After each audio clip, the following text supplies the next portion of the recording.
Assalamualaikum warahmatullahi wabarakatuh. Jumpa lagi dengan saya Dwi Retnaningsih, calon guru penggerak angkatan 7 dari SMA Negeri 2 Klaten, Kabupaten Klaten. Hari ini saya tidak sendirian. Hari ini saya ditemani oleh rekan saya, yaitu Bapak Tommy. Selamat pagi Pak Tommy. Selamat pagi Bu Dwi. Beliau adalah guru fisika di SMA Negeri 2 Klaten. Apa kabar Pak Tommy? Alhamdulillah baik, sehat. Terima kasih atas kehadirannya ya Pak Ya, Tommy sama-sama, pagi ini. Bu. Baik Pak Tommy, hari ini kita mau membicarakan untuk percakapan praobservasi ya. Ya. Jadi percakapan ini kita lakukan sebagai langkah awal persiapan Pak Tommy sebelum nanti melakukan proses pembelajaran. Ya. Sehingga Pak Tommy nanti lebih siap dan bisa memberikan pembelajaran yang terbaik untuk anak-anak ya Pak ya. Insyaallah, ya. Baik Pak Tommy, untuk yang pertama, tujuan dari kegiatan supervisi sendiri adalah untuk mengetahui dan mengevaluasi proses pembelajaran yang nanti akan Pak Tommy lakukan.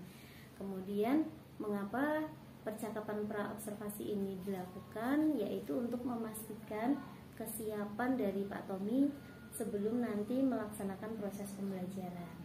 Nah, untuk yang pertama saya tanyakan ini Pak Tommy, untuk tujuan pembelajaran yang akan Pak Tommy lakukan nanti apa ya Pak Tommy ya? Oh iya Bu, saya hari ini rencananya ingin mencapai goal atau tujuan pembelajaran.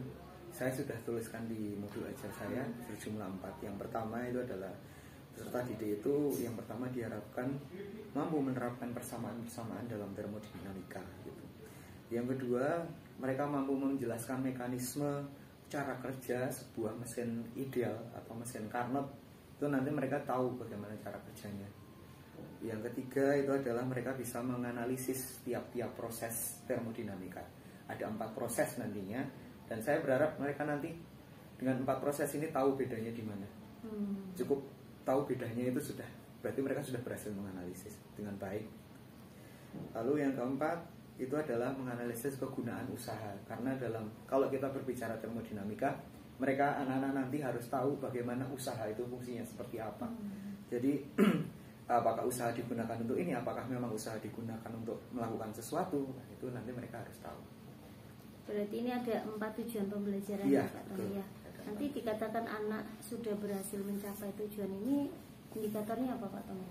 Indikator anak sudah berhasil mencapai tujuan pembelajaran ini adalah nantinya dalam pembelajarannya mereka itu akan mempresentasikan di depan, dan mereka tahu nantinya kalau setiap kelompok itu sudah bisa mempresentasikan di depan, berarti mereka sudah bisa melewati pembelajaran ini dan mencapai tujuan itu.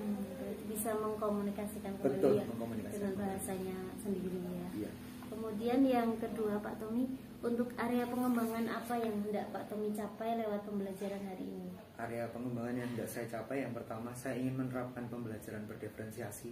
Jadi saya sendiri ingin tahu apakah pembelajaran berdiferensiasi ini sudah yang saya lakukan ini tepat atau belum begitu. Lalu yang kedua adalah bagaimana saya mengelola kelas. Karena biasanya saya menggunakan metode klasik. Ini saya menggunakan metode berdiferensiasi dengan beberapa permainan begitu. Jadi saya ingin tahu kira-kira berhasil nggak ini nanti gitu. Oke. Kemudian untuk strategi yang Pak Tommy siapkan untuk pembelajaran itu nanti apa? Oh, tentunya saya sudah siapkan sebuah permainan, dan tentunya sudah siapkan ubur rampenya.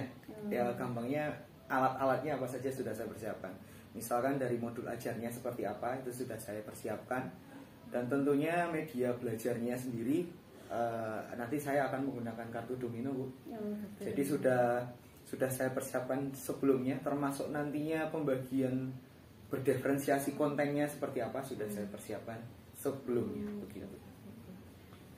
Berarti ada pembagian kelompok ya nanti? Ada. Itu untuk pembagian kelompok Pak Tommy yang mengelompokkan atau murid nanti mengelompok sendiri? Saya yang mengelompokkan berdasarkan data nilai sebelumnya, dan saya amati bagaimana cara belajar mereka sejak awal. Jadi ada anak yang mungkin secara eksak kurang bagus, ada anak yang secara teoritis bagus. Nanti bagaimana kira-kira saya tempatkan berdasarkan konten-konten yang tepat untuk mereka seperti apa. Jadi ini melihat kebutuhan pelajarannya. Betul. Jadi kalau anak karakteristiknya suka hafalan berikannya materi yang hafalan Iya, gitu ya. begitu. Oke. Berarti dasarnya menggunakan data apa itu Pak Tommy? Berdasarkan data di materi sebelumnya, Hasil belajar hasil mereka. belajarnya. Oke. Iya. Baik Pak Tommy, mungkin itu ya untuk Iya. percakapan kita hari ini, dan ini nanti pembelajarannya akan dilakukan di kelas mana, jam keberapa kalau saya boleh tahu? Oh iya, hari ini pembelajaran akan dilakukan di kelas 11G atau 11A61 dan akan dilaksanakan pada jam keempat dan Jam 5. keempat 5. Iya. Oke. Kemudian menurut Pak Tommy, setelah nanti kita melakukan observasi pembelajaran, perlu enggak Pak Tommy kita melakukan refleksi dari? Menurut saya sangat perlu, Bu. Sangat perlu. Terutama bagi saya. Jadi saya ingin mengembangkan diri saya sampai mana sih nantinya, Bu. Karena tentu saya ingin follow up-nya dari ini adalah kemudahan dalam mengajar itu seperti apa. Oh iya. Berarti nanti kita habis melakukan observasi, kita perlu melakukan refleksi ya. Iya. Dan insya Allah nanti refleksinya kita saat percakapan pasca observasi ya Pak Tommy ya. Siap. Dan untuk percakapan pasca observasi itu nanti akan dilakukan tanggal 30 Mei pada saat saya pendampingan 5 Pak Tommy. Oh iya. Apakah Pak Tommy bersedia hadir? Insya Allah hadir, Bu. Siap. Oke, alhamdulillah. Terima kasih sekali Pak Tommy atas bincang-bincang kita hari ini. Tapi untuk terakhir sebelum saya menutup percakapan kita hari ini, Iya. apa yang Pak Tommy dapat dari percakapan kita hari ini? Dan saya dapat dari percakapan kita hari ini adalah bahwa kita itu bisa mempersiapkan segalanya, terutama dalam hal ini dalam pembelajaran itu bisa kita modifikasi seperti apa, dan tentunya bisa kita terapkan kebutuhan anak itu sejauh apa. Seperti itu. Jadi dengan percakapan hari ini Pak Tommy jadi lebih mantep ya. Iya, sangat sebelum mantap belajar saya. ya. Oke, semoga nanti pembelajarannya berjalan dengan lancar sesuai yang Amin. kita harapkan ya Pak Tommy ya. Baik teman-teman, begitu hasil percakapan saya dengan Pak Tommy selaku guru fisika yang nanti akan melakukan praktek pembelajaran di kelas 11G pada jam ke-45. Sekian dari saya, terima kasih. Wassalamualaikum warahmatullahi wabarakatuh. Waalaikumsalam. Assalamualaikum warahmatullahi wabarakatuh. Selamat pagi. Bagaimana Pak ya? Oke, mungkin untuk supaya lancar jangan kita panjang-panjang, kita berdoa lagi ya. Kita berdoa lagi untuk fisika. Untuk belajar fisika supaya lebih lancar lagi. Berdoa menurut dengan kita masing-masing berdoa. Mulai. Hari ini ada yang tidak masuk?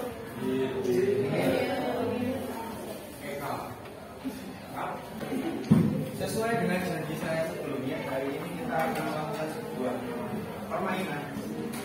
Saya sudah siapkan peralatan ini. Saya tidak perlu menggunakan proyek. Tentu kalian bisa tahu proses dalam dinamika. Meskipun kemarin sering kita bahas, dengan hal ini nanti. Jadi tentu kelompok 1 saya ininya di depan. 1, 2, 3, 4, 5, 6. Jadi sebenarnya ini dari aturan permainan ya. Jadi hari ini kita akan bermain domino, ya. Itu bukan domino seperti permainan. Bukan permainan seperti itu, tetapi lebih ke bagaimana saya memberikan materi fisika di dalam domino. Jadi nanti kalian akan saya berikan kartu domino, jumlahnya 10 kartu. Kalian harus mengurutkan, di situ ada pertanyaan, lalu diurutkan saja. Urutkannya mungkin bisa seperti bisa diurutkan dari atas ke bawah. Misalnya ini pertanyaan apa? Kalian akan bermain domino, ya. Kalian mengurutkan saja. Misalkan kan ini ada sebuah ada sebuah jawaban dan ini adalah sebuah soal. Nantinya jawaban dan soal ini itu harus diurutkan. Misalkan ini ada pertanyaan persamaan isotermal. Persamaan isotermal itu yang mana sih? Misalkan persamaan isotermal itu yang ini. Misalkan ya, kamu gabungkan ini di bawah. Nah, setelah ketemu jawabannya, kamu yakin dengan ini, kamu lanjut ke persamaan sebelah. di sebelah jawaban ini.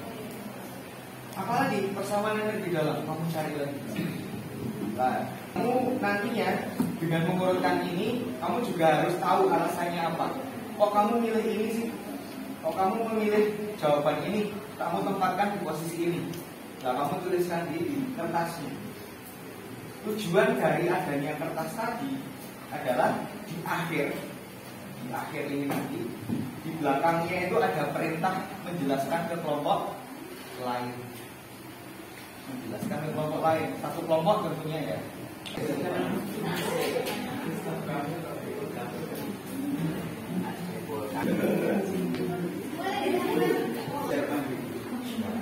Oke, waktunya bisa dimulai dari sekarang.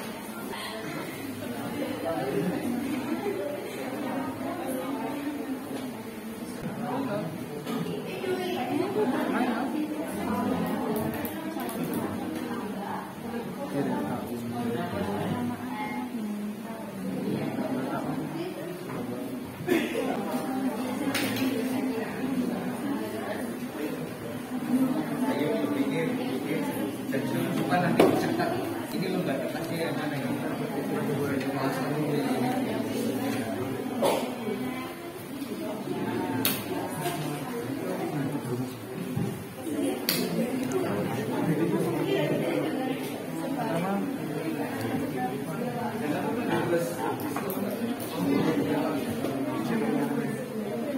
Kalau saya belum tahu ya salah ya.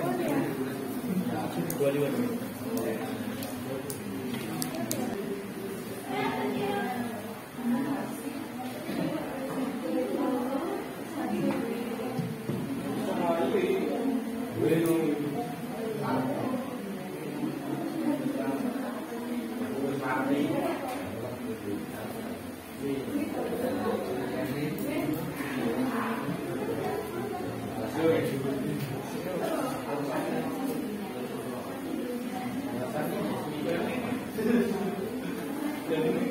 Nanti harus konfirmasi dulu saya.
Ini ngapain?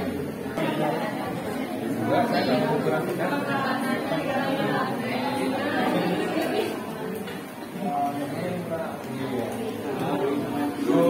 Bagaimana membahasakannya itu dengan bahasa yang biasanya temanmu tuh bisa paham gitu. Ya jangan mulai gitu maksudnya dengan bahasa.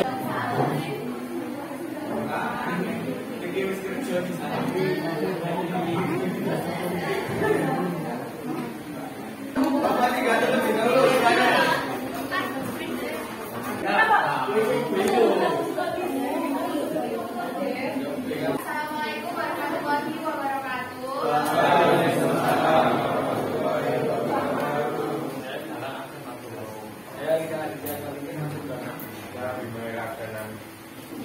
Yang pertama, tetap.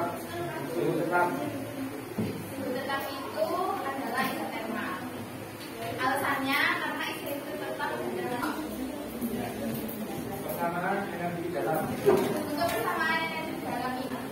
Yang kedua, persamaan saya dirumuskan dengan W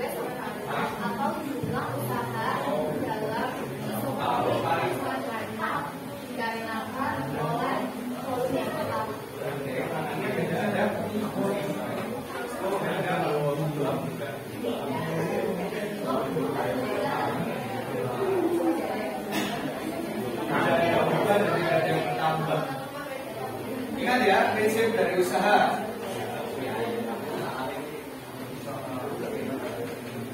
Ya, jadi persamaan berdasar termodinamika sama dengan ini merupakan jumlah kalau sama dengan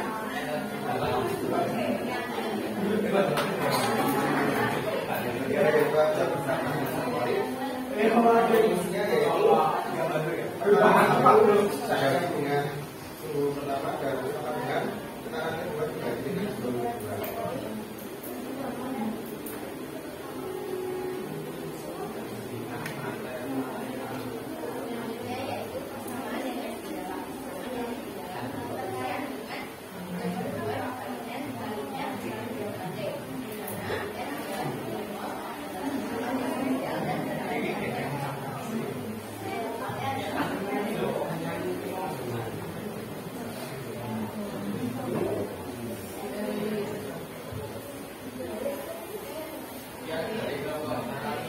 Ada yang ditanyakan nggak? Terima kasih. Terima kasih.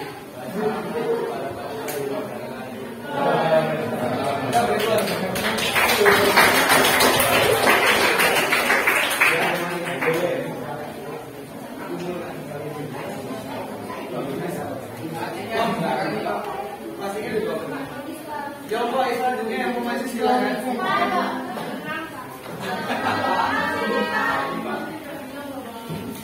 Akhirnya kamu menang dulu dan sini sama dulu ya.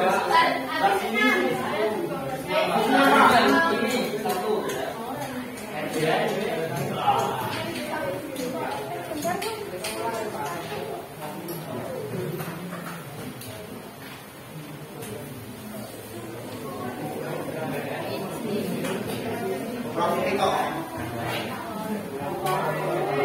Silakan Bang Mana. Waktunya masih 10 menit.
Kami dari kelompok 1 ingin mempresentasikan hasil diskusi kami. Kenalkan, nama saya Sama Negara Jatmoko. Saya investor dari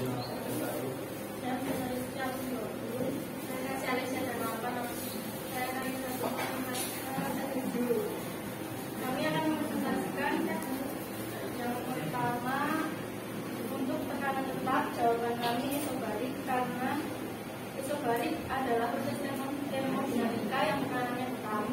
Kemudian yang kedua, bagaimana volume isobalik? Volume isobalik bertambah karena untuk supaya menjaga tekanan itu tetap kita bisa volume. Kemudian bagaimana suhu isobalik bertambah? Diibaratkan di suatu ruangan, jika di ruangan itu ditambahkan benda atau orang, otomatis suhu pasti bertambah. Dan untuk menjaga supaya tekanan itu tetap, tadi volumenya tidak bisa untuk ditambah.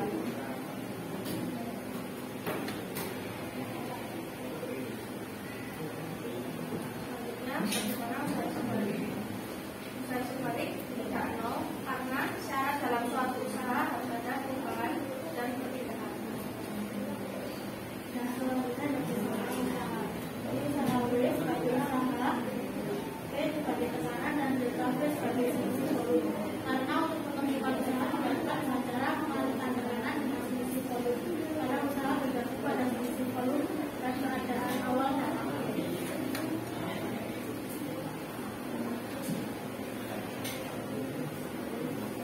keempat, persamaan dasar termodinamika. I adalah tawar, W adalah usaha, delta U adalah perubahan energi. Energi dapat berubah jika ada kala yang lepas atau diterima melalui usaha. Yang beriman adalah pertahanan kembali P1 per T1 dengan P2 per P2 P1 per P2 T1 dari awal P2 dari akhir T2 dari akhir itu perlu kita buka dan penambahan tetapi itu juga kembali dan bernama pertahanan kamu sama dengan kita berdua dan nanti perubahan itu bergantung pada perubahan suhu dan jumlah.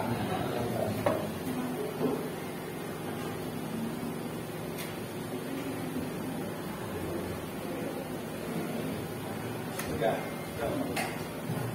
Yang ingin ditanyakan dari belakang, apakah sudah jelas? Sudah.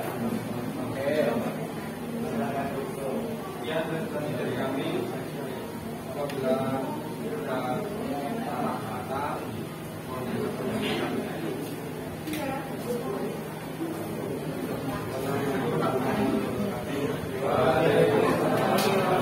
kita bebas dulu. Oke, kita balik dulu ya. Berdasarkan semua yang belum ada di nanti kita akan tanda tangan saya ya.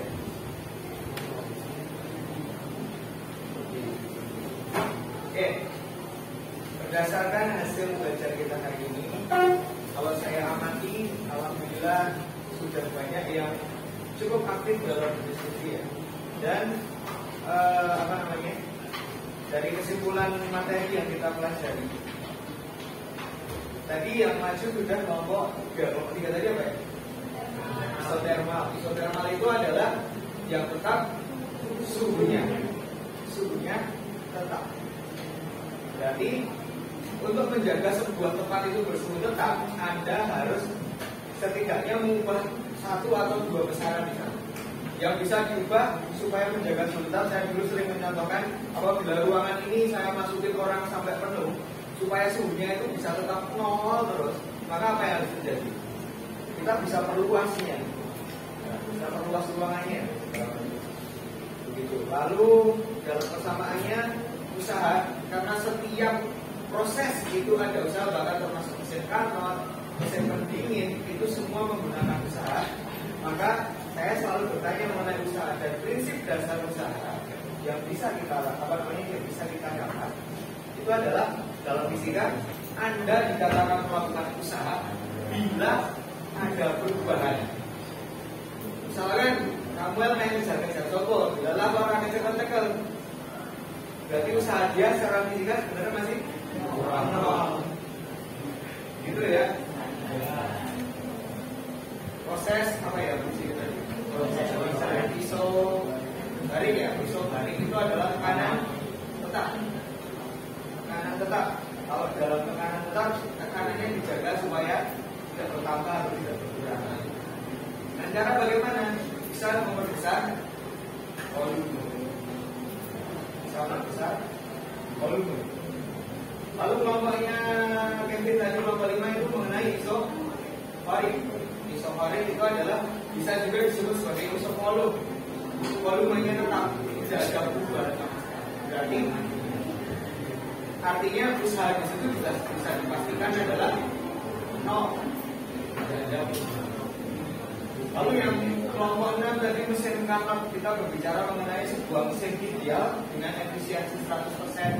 Artinya kalau mesin itu terwujud dalam dunia nyata, kita itu tidak akan membuang-buang energi yang kita bakar.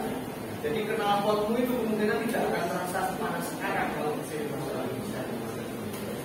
Sayangnya sampai sekarang untuk membuat mesin dengan tingkat efisiensi seperti itu masih sulit. Kalau mesinnya 100% efisiensinya, motor itu pasti irit.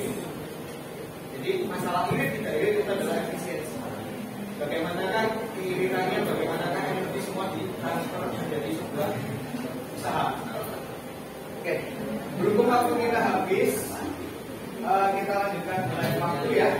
Silakan yang sudah selesai, kertasnya dimasukkan dalam plastik, lalu dimintakan tanda tangan ke saya depan. Baik yang sudah maju maupun belum, kita lanjutkan selain waktu. Jangan lupa besok kita belajar lagi untuk materi selanjutnya. Tetap semangat ya.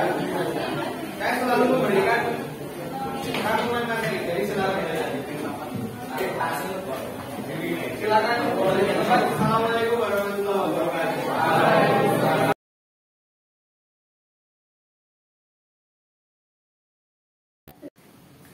Assalamualaikum warahmatullahi wabarakatuh. Selamat pagi Bapak Ibu hebat Indonesia.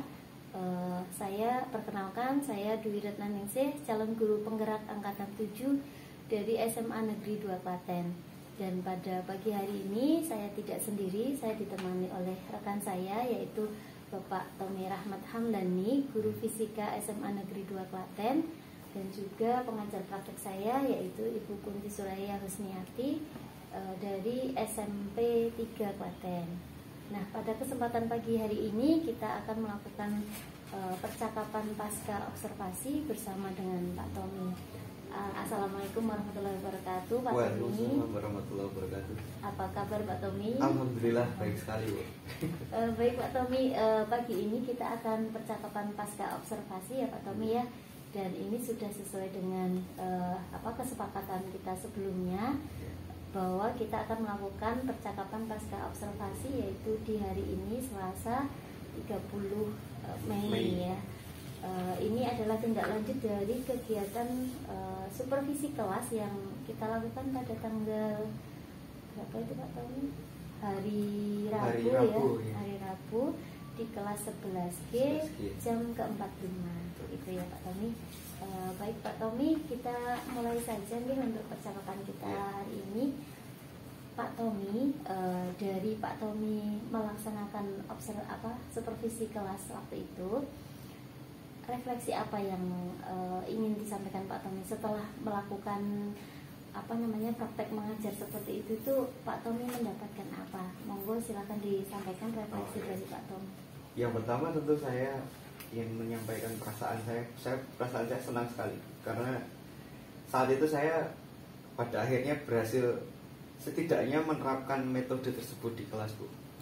Karena saya sebelumnya hanya membayangkan kira-kira kalau saya bisa seperti itu tuh apakah kelasnya berubah ya? Kelasnya bisa nggak ya? Nah ternyata saya diberi kesempatan menerapkan metode tersebut di kelas. Ada perubahan dari anak, istilahnya anak itu terlihat yang tadinya seperti ini menjadi lebih ceria, atau yang tadinya hanya diam menjadi lebih aktif lagi seperti itu. Lalu saya juga istilahnya mengamati, ternyata saya memang punya beberapa anak yang saya butuh treatment khusus untuk anak ini gitu. Saya gunakan treatment yang klasik seperti biasanya saya terapkan, mungkin itu kok dia lebih sering tidur atau seperti apa. Ternyata pada saat seperti itu dia termotivasi untuk ikut belajar dengan teman-temannya. Jadi kira-kira temannya mampu belajar di sini, dia ikut, dan ternyata bisa setelah saya coba itu. Indikasinya ketika dia sudah kan ada proses kemarin itu mempresentasikan di depan. Anak ini bisa tanpa teks bahkan menjelaskan hal tersebut, yang mana sebelumnya tidak sama sekali tidak aktif lah kalau saya katakan gitu. Lalu saya juga belajar ternyata ya memang setiap anak butuhannya seperti ini. Tapi memang ada beberapa anak yang menurut saya mungkin perkembangannya ya tidak terlalu se-hype yang itu tadi. Tapi saya merasa senang karena ada beberapa anak yang saya tuh butuh solusi untuk anak ini dan ternyata berhasil. Itu yang saya pelajari. Dan saya sendiri merasa apakah di sini ada kekurangan, sangat ada kekurangan. Yang pertama mulai dari keefektifan waktu. waktunya saya rasa entah itu karena saya sendiri yang harusnya bisa memanajemen waktu lebih baik, atau mungkin saya juga harus mempersiapkan anak supaya siap dengan metode seperti itu. Nah itu bagaimana? Itu ingin sekali saya koreksi lagi. Solusinya mungkin ya nanti akan saya efektifkan lagi bagaimana. Itu berarti refleksi setelah melaksanakan praktek ngajar kemarin ya, ternyata Pak Tommy mendapatkan rasa bahagia karena ada beberapa anak yang mengalami perubahan yang di luar dugaan Pak Tommy ya, yang bingung mau di treatment apa, ternyata dengan treatment yang kemarin itu ada perubahan yang positif gitu ya, sehingga Pak Tommy menjadi lebih bersemangat lagi ya untuk melakukan pengembangan berikutnya ya. Nah, terkait dengan pengembangan itu kemarin Pak Tommy kan ingin observasi saya lebih berfokus pada penerapan pembelajaran berdiferensiasinya dan juga tentang pengelolaan kelas ya Pak Tommy ya. Kalau menurut Pak Tommy sendiri, bagaimana dalam Pak Tommy menerapkan pembelajaran berdiferensiasi dan juga pengelolaan kelas? Apakah sudah sesuai dengan yang Pak Tommy harapkan atau ada yang masih dirasa kurang Pak Tommy? Oh iya, yang pertama dari pembelajaran berdiferensiasi Bu, memang kalau saya bilang tetap ada kekurangan, tapi sebagian besar sudah sesuai dengan rencana saya. Rencana selanjutnya mungkin berdiferensiasi apa sih yang lebih tepat untuk mereka, karena kemarin saya gunakan diferensiasi konten, penerapannya seperti itu. Diferensi konten pun harus tetap diperbaiki terus seperti itu. Kemarin tetap ada kekurangan, saya tetap harus memperbaikinya lagi. Lalu pengelolaan kelas lah, ini yang saya mungkin jadi PR saya dari awal mengajar saya. Pengelolaan kelas itu yang seperti apa? Apakah kan kalau menurut saya kelas yang hanya diem saja, istilahnya takut dengan gurunya, takut dengan mapelnya, itu juga kurang bagus ya Bu. Lebih bagus anak itu kan welcome, wah mapel ini saya suka, lalu aktif dan segala macam. Kalau memang dia belum bagus ya nanti seperti apa. Dan yang jelas pengelolaan kelas, terutama bagian waktu itu yang saya butuh sekali evaluasi besar untuk diri saya sendiri. Mungkin bisa sekali lagi lebih efektif lagi untuk waktu. Oke, berarti ini permasalahan utamanya di masalah waktu. Iya. Ya. Menurut Pak Tommy, kenapa waktu ini menjadi masalah Pak Tommy? Menurut Pak Tommy itu pengelolaan kelas yang baik itu, yang efektif itu seperti apa? Pengelolaan kelas yang baik itu ya menurut saya sudah terencana Bu. Misalkan misalkan saya merencanakan ini proses ini sekitar 30 menit, maka saya paling hanya memberi toleransi waktu berapa menit, 1-2 menit saja untuk menyelesaikan itu, lalu berjalan lagi. Kalau itu menurut saya gitu. Lah kemarin saya menurut saya toleransi waktu saya terlalu banyak, di atas 10 menit Bu kemarin itu. Jadinya waktu berkurang banyak sekali. Anak-anak kok kayak sepertinya mereka terlalu asik dengan diri mereka sendiri. Terus pada saat presentasi itu tadinya saya suruh mana ini yang kan harusnya kan rebutan ya Bu ya. Di awalnya nggak mau rebutan, ternyata di akhir jadi berebutan karena waktunya sudah mau habis. Seperti itu. Akhirnya tidak jadi refleksi di akhir lah, itu yang saya merasa ini kurang. Oke, jadi menurut Pak Tommy itu efektif itu kalau sudah terencana sesuai dengan rencana. Dan kemarin Pak Tommy sebenarnya sudah merencanakan.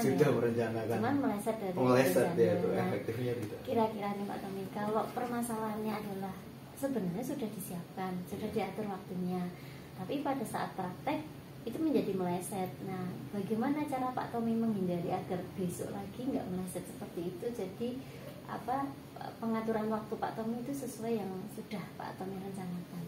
Kalau saya inginnya ya pertama saya persiapkan dulu diri saya. Apa yang saya butuhkan itu saya siapkan sebaik mungkin. Jadi ketika sudah di depan kelas itu sudah tinggal saya taruh pengaturan setiap apa saya berikan ke anak. Itu nanti akan sangat efektif. Lalu untuk persiapan si anak sendiri gitu. Kira-kira kan sebelumnya memang harus ada pembicaraan dulu dengan anak itu. Anak itu nanti mau ngapain sih ketika saya gunakan metode itu. Kalau misalkan saya kasih contoh minta anak silakan belajar ini, karena nanti pada penerapannya Anda tidak boleh membuka atau mencari dari literatur manapun, atau mungkin harus mencari literatur itu saya harus persiapan mereka cari literaturnya dulu sebelum nanti eksekusi itu dilaksanakan. Saya lebih ke situ sih nanti persiapannya. Ini berarti terkait persiapan anak ya? Iya. Lalu yang kedua, ketegasan saya dalam mengatur waktu, karena kan tetap kembali lagi saya yang mengatur waktunya, mereka mungkin yang menjalankan, tapi saya yang mengatur waktunya. Itu harus lebih tegas lagi. Toleransi waktu mungkin saya berikan tidak lebih dari kemarin, harus kurang dari kemarin. Gitu. Kalau kemarin mundur lama itu sebenarnya penyebabnya apa Pak? Kok sampai Mundur Pak lama. Tommy memberi kelonggaran sampai mundur 10 menit dan sebagainya itu penyebab utamanya apa? Oh iya, kemarin ada beberapa kelompok Bu yang sangat cepat. Dia misalkan saya rencanakan dalam penyusunan kan domino ya Bu, itu 30 menit. Ternyata ada kelompok yang hanya 10 menit saya selesai. Ada anak yang sudah 20 menit itu belum apa-apa. Nah ini yang kadang-kadang, oh ini treatment khusus nih, yang 20 menit belum selesai, ini harus saya bimbing lagi. Yang 10 menit selesai, mereka bertanya, Pak ini sudah benar belum? Saya tidak langsung menjawab apa itu benar atau salah, tapi saya minta mereka untuk mengingat-ingat lagi, ini sudah tepat belum? Baru setelahnya mereka bertanya lagi, saya konfirmasi bahwa itu benar. Lah yang lama itu yang 20 menit lebih belum apa-apa itu tadi. Itu yang menurut saya membuat cukup lama. Berarti kalau boleh saya simpulkan, ini dari uraian Pak Tommy, mundurnya itu karena kesiapan anak. Iya, kesiapan anak. Jadi kalau mau pelajaran, apakah Pak Tommy sudah mengecek ini anak sudah siap apa belum? Itu selama ini bagaimana? Kalau selama ini jujur saya lebih seringnya istilahnya ya langsung gas aja Bu. Mungkin jarang karena kadang-kadang jam saya juga cukup banyak. Lihat anak ini begitu masuk kelas ini nanti harus lari ke kelas yang lain, nggak ada waktunya. Itu lebih seringnya tidak saya cek dulu. Gitu. Nah, melihat fakta seperti ini, ternyata manajemen waktu saya kacau karena anak belum siap. Berarti besok agar tidak terjadi seperti ini, antisipasi dari Pak Tommy apa? Mungkin saya bisa, kalau memang saya tidak bisa bertatap muka ya Bu, karena kan itu tadi permasalahannya adalah saya harus ngajar di kelas lain, lari-lari ke sana kemari. Mungkin bisa di malam harinya atau apa. Saya gunakan online dengan grup WhatsApp dengan istilah fasilitas media kan Bu ya. Nah itu nanti bisa saya persiapan dari situ bisa. Tapi ya nanti tetap kembali lagi, misalkan saya sudah menyuruh mereka di malam harinya seperti ini. Ternyata si anak tetap belum siap, berarti memang anaknya tidak mau bersiap-siap begitu. Jadi akan disampaikan sebelumnya. Terus pemantauan yang Pak Tommy lakukan gimana? Oh ini anak udah beneran udah baca apa belum? Itu cara mantaunya gimana Pak Tommy? Cara mantaunya kalau ini ya, ini saya masih butuh pencerahan lagi sebenarnya. Tapi saya kemarin punya ide kira-kira kalau misalkan untuk ngecek itu di awal saya kasih pertanyaan pemantik atau gimana gitu. Pertanyaan pemantik ya. Itu mungkin bisa itu Bu. Bisa untuk tahu ini udah siap apa belum. Iya, gitu. Baru nanti saya terapkan metodenya. Bisa. Jadi kalau ingin sesuai dengan rencana, Pak Tommy harus memastikan anak siap belum ya. Gitu. Dan Pak Tommy tahunya siap belum dengan dari pemantik tadi ya. Oke, itu refleksi yang luar biasa sekali ya Pak Tommy ya. Iya. Semoga benar-benar mendapatkan manfaat dari praktek mengajar. Amin. Insya Allah saya merasa dapat manfaat sekali. Kemudian berdasarkan pengalaman Pak Tommy menemukan ada pembelajaran, masih ada kekurangan. Nah, Pak Tommy pada kesempatan pada siang hari ini, adakah yang ingin kita bahas bersama Pak Tommy? Apa yang mungkin Pak Tommy ingin kita membahas lebih mendalam lagi tentang apa ini Pak Tommy? Kalau saya pengennya membahas tentang itu kemarin kan diferensiasi kontennya. Mungkin diferensiasi yang lain, misalkan diferensiasi proses produk atau semacamnya yang lain. Itu nanti karena setiap kelas saya yakin beda-beda lagi perlakuannya. Untuk kelas G saya kemarin gunakan diferensiasi konten karena memang sebelumnya saya merasa oh ini saya rasa cocok diterapkan di kelas ini. Tapi ada kelas lain yang ketika saya pernah coba terapkan metode yang sama, ternyata tidak berjalan sebaik di kelas G. Nah itu nanti misalkan saya pengen gunakan diferensiasi prosesnya seperti apa, saya pengen membahas hal itu. Mungkin kalau yang pernah saya dengar dari Budi waktu itu, saya juga pernah bertanya gitu, proses itu mungkin dari perlakuan kita saja itu sudah diferensi proses. Dari treatment kita ke kelompok ini atau anak ini itu sudah sebenarnya diferensi proses. Nah, tapi lebih jauhnya seperti apa? Nah, itu saya pengen mengembangkan lagi, pengen bahas lagi. Jadi Mas Tommy mengharapkan dari percakapan kita ini nanti kita bisa berbicara lebih mendalam ya tentang pembelajaran diferensiasi itu ya. Apa yang ingin Mas Tommy harapkan di akhir percakapan nanti, Mas Tommy, dari percakapan kita siang hari ini? Saya tentu pengen yang saya harapkan nantinya saya bisa menerapkan pembelajaran berdiferensiasi tersebut. Tapi tentu tidak sekarang, nanti mungkin di semester baru saya sudah semangat sekali ya, ingin menerapkan hal itu. Terutama untuk anak-anak kelas 10 di mana materi fisika kelas 10 itu teoritis. Jadi tidak seperti kelas 11 yang sudah mulai banyak matematis, ini teoritis lebih kompleks lagi nanti. Baik, jadi Mas Tommy mengharapkan dari percakapan kita ini nanti Mas Tommy mendapatkan istilahnya pencerahan ya untuk mempraktekkan pembelajaran berdiferensiasi ya. Nah kalau Mas Tommy menilai praktek yang diferensiasi yang kemarin Mas Tommy lakukan, kalau kita beri skala 1 sampai 10 itu kira-kira ada di nilai berapa itu, Mas Tommy? Di nilai 7 kalau saya sendiri. Terus setelah ini percakapan nanti, terus Mas Tommy besok menerapkan lagi, Mas Tommy berharap akan naik jadi berapa? Saya naik kalau 10 sih mungkin belum ya Bu, karena masih butuh pengembangan lagi. Saya pengen di angka 9 aja. 9. Iya. Angka 9 itu kondisi yang seperti apa yang Mas Tommy bayangkan? Kondisi di mana anak itu tentu terpenuhi kebutuhannya dengan diferensiasi tadi. Ya. Mereka maunya belajar dengan cara seperti apa? Ayo kita turuti kelompok seperti ini. Oh ya, kamu belajar gini ya kelompoknya, kelompoknya gini ya gitu. Pengen seperti itu. Dan ya, tentu yang saya harapkan juga anak menjadi aktif itu tadi. Tidak pasif, tidak diam saja, atau mereka merasa minder, merasa bodoh. Itu saya nggak ingin anak sih. Mereka punya kromosom yang sama kok. Oke, ini positif banget loh Mas Tommy ya. Jadi kita punya prasangka yang positif bahwa setiap anak mampu ya, dari yang Mas Tommy sampaikan ya.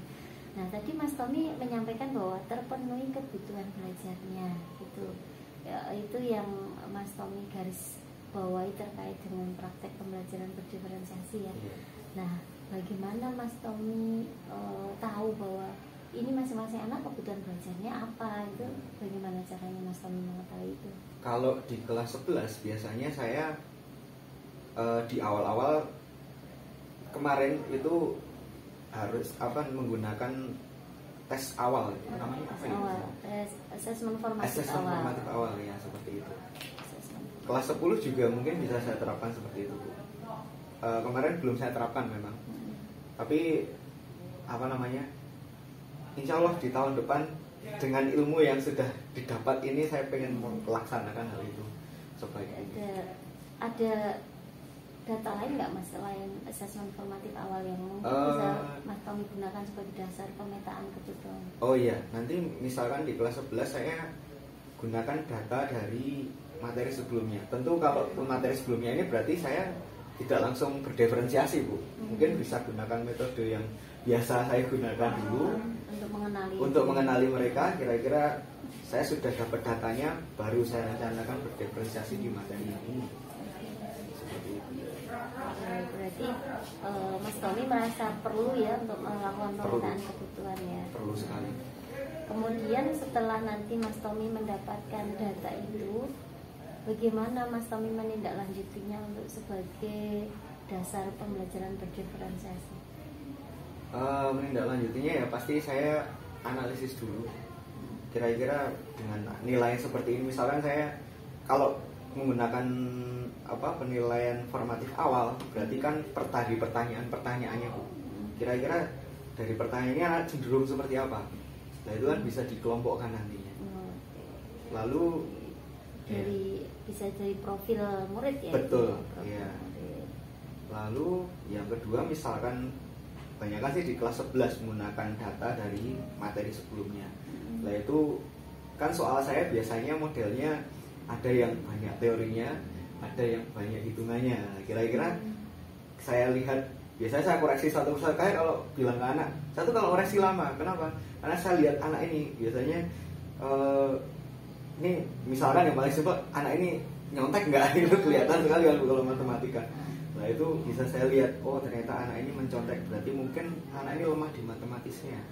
Nah itu nanti bisa kebutuhan diferensiasinya mereka kita berikan matematis yang lebih banyak bisa misalkan, atau cara bagaimana matematis yang lebih bagus. Lalu misalkan anak ini ternyata lemah di dalam teoritisnya, nah itu bisa juga seperti itu. Yang jelas bagaimana saya menganalisis dari data-data itu penting sekali. Dan tentu itu saya juga butuh pengembangan lebih lanjut lagi. Nanti perlu digali lagi ya. Betul. Tapi Mas Tommy tadi sudah menyampaikan perlu melihat profilnya seperti apa. Di sini tadi kalau kekuatan kelemahan berarti lebih ke kesiapan ya. Betul. Kesiapan. Nah itu sebenarnya Mas Tommy sudah sudah tahu, oh nanti kondisinya begini harus diapakan. Iya. Sebenarnya pemikiran seperti ini kan sebenarnya Mas Tommy itu sudah pemikiran berdiferensiasi. Iya. Ya mungkin hanya karena kita mendengar kata istilah berdiferensiasi terus kadang bayangan kita itu yang terlalu rumit atau bagaimana, walaupun sebenarnya Bapak Ibu guru mungkin juga sudah menerapkan itu ya. Oke. Jadi Mas Tommy sudah punya gambaran ya untuk praktek pembelajaran berdiferensiasi itu seperti apa. Sudah. Ya. Nah, berikutnya nih Mas Tommy, karena tadi Mas Tommy di awal menyampaikan bahwa Mas Tommy itu baru melakukan diferensiasi konten, nah, ingin mencoba diferensiasi yang lain. Nah, bagaimana cara Mas Tommy, ikhtiar apa yang Mas Tommy lakukan agar nanti bisa menerapkan yang lain itu, gitu? Apakah Mas Tommy membutuhkan bantuan atau bagaimana? Nah, itu apa yang Mas Tommy akan lakukan? Tentu saya butuh bantuan Bu. Ya, yang mungkin dari yang lebih senior, kira-kira misalkan mereka sudah punya data duluan, misalkan itu bisa saya jadikan acuan juga. Kalau kira-kira diferensiasi seperti apa. Lalu ikhtiarnya yang jelas saya ingin diferensiasinya itu tepat sekali gitu. Jadi misalkan menggunakan metode seperti ini, misalnya bisa dibuat kuis rebutan seperti apa, itu nanti akan memacu juga mereka. Misal proses sebelumnya diferensiasi, setelah mereka berproses dengan diferensiasi itu di kuisnya nanti mereka mempertaruhkan apa yang sudah mereka pelajari dengan cara mereka sendiri. Itu juga menurut saya menarik sekali. Lalu apa lagi ya? Kalau saya sih bayangannya baru sampai situ Bu. Baru sampai situ ya, oke. Mas Tommy sudah memahami jenis diferensiasi apa saja, itu sudah apa ini? Saya baru 3 Bu. Saya tahu. 3. Yang pertama diferensiasi konten, proses, lalu produk. Berarti sudah memahami itu ya. Insya Allah sebenarnya sudah. Tinggal mempraktekkan ya. Betul. Nah, ini kapan kira-kira Mas Tommy mau mencoba mempraktekkan kembali pembelajaran berdiferensiasi yang mungkin lebih berkembang lagi dari yang kemarin? Saya pengennya sih semester depan. Semester depan. Insya Allah. Saya juga bismillah ini. Semester depan. Lalu kira-kira adakah orang yang nanti bisa mengingatkan Mas Tommy akan rencana Mas Tommy ini? Kan kayak gini kadang nanti kalau sudah di tengah kesibukan kan lupa bahwa kita merencanakan praktek berdiferensiasi. Nah, Mas Tommy butuh siapa atau butuh apa untuk mengingatkan Mas Tommy akan rencana ini? Kalau saya butuh mentor Bu. Mentor ya. Iya. Saya butuh mentor untuk kira-kira kalau saya kesulitan dalam hal ini tuh gimana ya? kira-kira apa ada nggak masukan, atau kalau ada masukan ya Bu, kalau memang tidak ada masukan saya berharap bisa mecahkan sendiri gitu. Seperti itu. Dan ini nanti di minggu-minggu depan kan kita menyusun modul ajar ya. Betul. Modul ajar. Nah, ada nggak niatan Mas Tommy pas penyusunan modul ajar itu ada yang mau disisipi modul ajar berdiferensiasi? Ada. Ada. Terutama kelas 10, saya pengen coba di kelas 10. Kalau kelas 11 kan karena saya sudah kenal anaknya sebelumnya, saya pengen lihat dulu. Mungkin berdiferensiasi tetap ada, tapi nanti tidak di materi pertama kalau kelas 11. Kalau materi kelas 10 ini berharapnya bisa di materi pertama karena materinya cukup bisa membuat mereka bertanya-tanya lebih banyak. Oke, berarti kita nantikan ya Iya. modul ajar berdiferensiasi karyanya Mas Tommy nanti. Siap. Apakah sudah mempraktekkan atau belum gitu ya. Dari percakapan ini Mas Tommy dapat apa ini? Dari percakapan ini saya yang pertama tentu kalau dalam bahasa Jawanya keren. lebih apa ya, lebih antusias lagi dalam ingin mengembangkan pembelajaran berdiferensiasi itu. Dan saya seperti menemukan pencerahan, salah satunya untuk kelas-kelas yang mungkin nanti saya ternyata menemukan kasus yang kelas dengan kasus yang sama seperti tahun sebelumnya. Itu saya sudah punya planning untuk kelas itu, setidaknya seperti itu.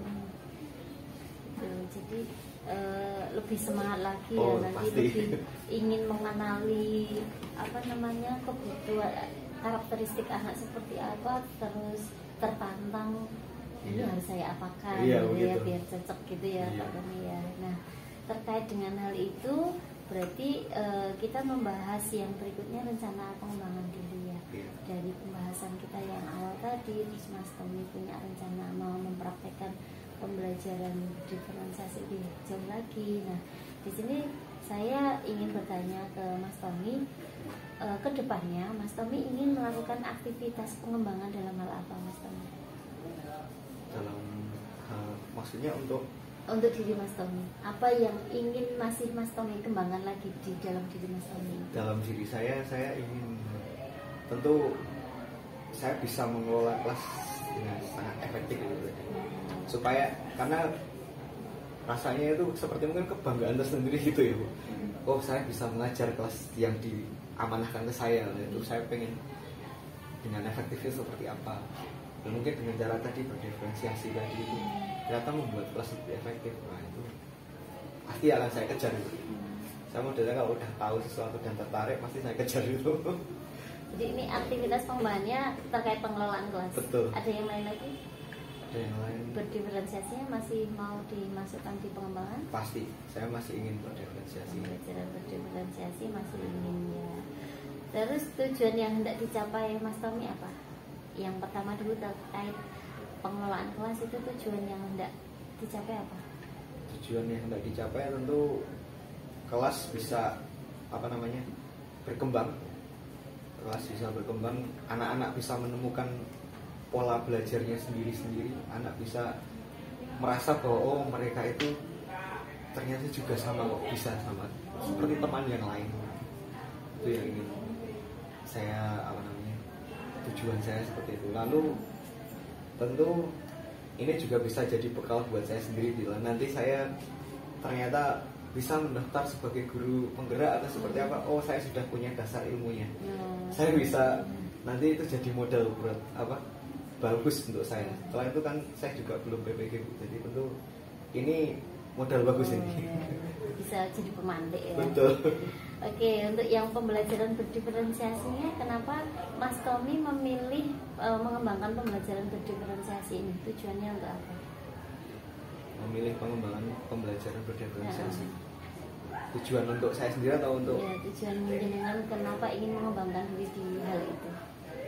Tujuannya ya kalau saya sih lebih ke itu tadi, kembali lagi ke anak. Kalau saya tuh merasa kalau misalkan dengan metode klasik supaya mereka itu paham itu seperti apa, saya pengennya diferensiasi tadi itu mereka paham dengan materi saya, dengan fisika itu seperti apa. Mereka tidak melihat fisika sebagai suatu momok yang menakutkan itu. Kayaknya seperti itu.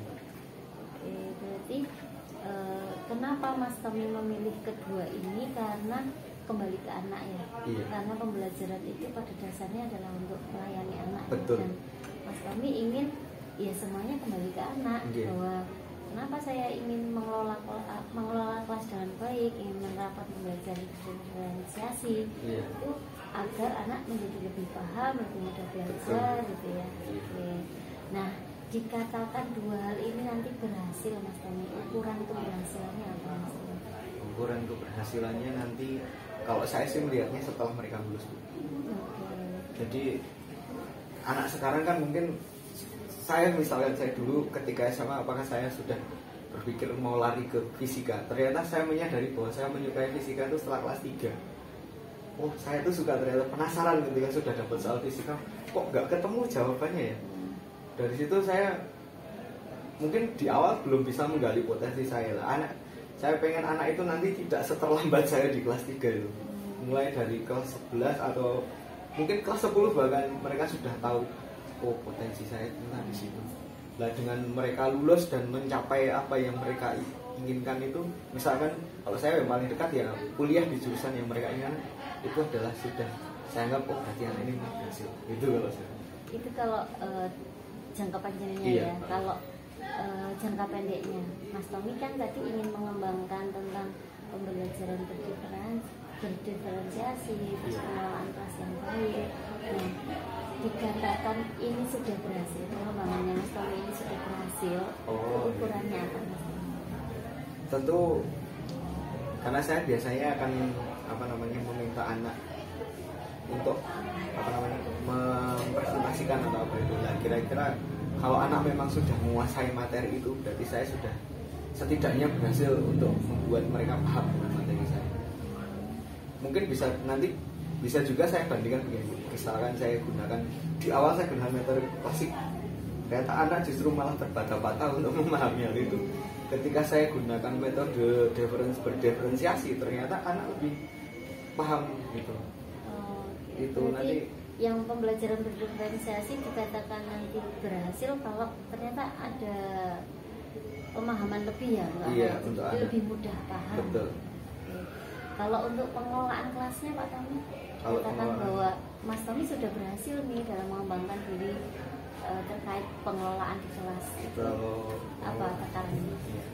Kalau pengelolaan di kelas mungkin untuk dalam pandangan saya bisa efektif dalam waktu pertama itu. Di dalam waktu tidak bertele-tele, tidak ada istilahnya ya, nanti mungkin saya bisa, karena mereka belajarnya dengan cara mereka sendiri, mereka bisa menemukan kesenangan di situ. Dan kesenangan ini pasti ya waktunya saya atur gitu loh. Istilahnya kalau saya waktu sih, waktu ya. Jadi nanti dikatakan berhasil kalau waktunya udah sesuai rencana. Waktunya sudah sesuai rencana dan ternyata materinya juga sudah mereka pahami. Nah, untuk menerapkan nanti mengembangkan itu, adakah faktor pendukung yang Mas Tommy perlukan, baik dari sisi manusia atau sarana prasarana? Kalau faktor pendukung dari manusia, tentu saya tadi sudah katakan saya butuh mentor yang pertama itu. Yang kedua, kalau sarana prasarana insya Allah sekolah sudah menyediakan semua, mulai dari proyektor, semua alat, speaker dan segala macam saya bisa gunakan itu, termasuk kelas yang mendukung, ruangan yang mendukung itu insya Allah sudah. Bagaimana dengan perangkat ngajarnya? Perangkat ajarnya sudah ada, saya sudah istilahnya dengan pengembangan kemarin mungkin ada ide lagi nggak bisa saya kembangkan seperti itu juga bisa. Jadi sudah muncul ide sudah ya, muncul mau ide. dikembangkan kemana? Iya. Bagus sekali nih Pak Tommy ya. Nah, kira-kira ini Pak Tommy, pengembangan ini mau Pak Tommy lakukan kapan? Pengembangan ini, kalau pengembangannya mungkin kalau misalnya dari perangkat mungkin dalam waktu dekat bisa Bu. Perangkat dalam waktu dekat ya? Iya, dalam waktu dekat mungkin besok selesai PSAT, lalu kita kan ada waktu jeda rapot, lalu ada jeda libur, itu kita kan tetap berangkat lah, itu nanti mungkin bisa dikembangkan pada posisi itu. Lalu penerapannya tentu harus di semester depan kalau saya lebih. Targetnya di bulan apa?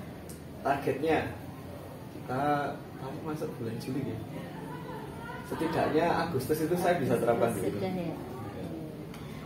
ada orang yang butuh apa istilahnya saya mengingatkan Mas Tommy, ini belum dipraktekkan loh, itu maksudnya istilahnya apa ya, memecut diri kita agar yuk segera praktek yuk gitu. Kira-kira Mas Tommy butuh siapa untuk mengingatkan seperti itu? Kalau dalam pandangan saya butuh butuh itu. Saya nanti yang harus membantu mengingatkan dan lagi-lagi Pak Iya. Tommy sudah belum dilakukan gitu ya. Baik Pak Tommy, ini positif sekali, bagus sekali, dan Pak Tommy punya semangat luar biasa ya untuk menggali lagi dalam meningkatkan pembelajarannya yang saya garis bawahi tadi dari percakapan Pak Tommy dari awal sampai akhir tuh fokus Pak Tommy adalah murid ya. Jadi Pak Tommy sudah sesuai sekali dengan filosofinya Ki Hajar Dewantara bahwa memang pembelajaran itu harus berpihak pada murid. Jadi apa yang kita lakukan itu ya memang orientasinya adalah murid dan kita ya. Dan bagus sekali Pak Tommy, selamat berproses ya, selamat mengembangkan diri. Saya tunggu setelah praktek nanti, saya ingin dapat cerita yang lebih wow lagi ya. Karena tadi sudah dapat pengalaman yang luar biasa dari praktek yang kemarin itu, ternyata Mas Tommy jadi lebih tertantang dan sebagainya. Dan saya berharap banyak ini Pak Tommy bisa melakukan pengembangan diri yang lebih bagus lagi, dan karena saya percaya Pak Tommy bisa. Dan selain muda, Pak Tommy punya potensi yang luar biasa, dan yang paling utama adalah semangat di diri Pak Tommy yang perlu ditularkan ke anak-anak juga itu ya Pak Tommy ya. Baik, di akhir sesi ini Pak Tommy, dari percakapan kita dari awal sampai akhir, adakah yang Pak Tommy peroleh dan ingin disampaikan pada siang hari ini? Kalau saya sih tentu memperoleh pencerahan itu tadi Bu. Pencerahan. Iya, dan istilahnya menjadi lebih semangat lagi kalau saya itu. Iya. Karena saya sama anak itu selama ini dikenal guru yang bel bunyi langsung masuk kelas biasanya gitu. Disiplin ya. Iya. Kok cepet banget sih Pak katanya. Tegang nggak kalau pelajaran Pak Tommy, sering tegang nggak biasanya? Biasanya ya kalau tegang, misalkan saya tunjuk anak itu tegang gitu.